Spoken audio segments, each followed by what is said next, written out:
Yeah. give your food a punch of flavor. And you don't need much. No, you don't need a That's lot. all you And take. so what they found is when you have an essential oil, you're concentrating it hundreds of times of the active constituents. And so the active factor in oregano oil is a compound called carvacol is what it's called.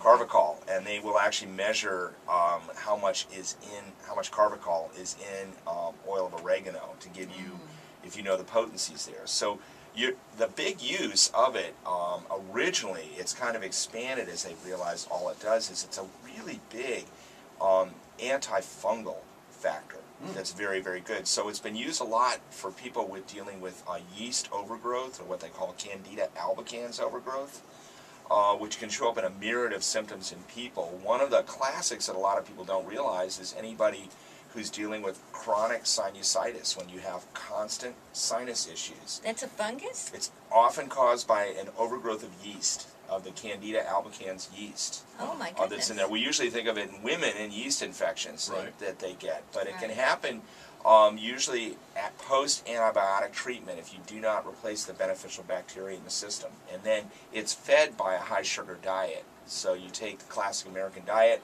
you know, post-antibiotics, and then someone shows up with, say, for example, with a chronic sinus issue that goes on and on and on. They're just always living with sinus. One of the big approaches to really deal with it is go after it and deal with the yeast overgrowth. So oil of oregano kills the yeast. It inhibits that, and it inhibits fungal problems in the body.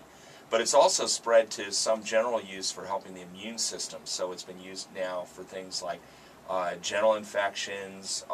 It's been used in like cold and flu, and it has some antiviral effects. Are some of the things. So it's kind of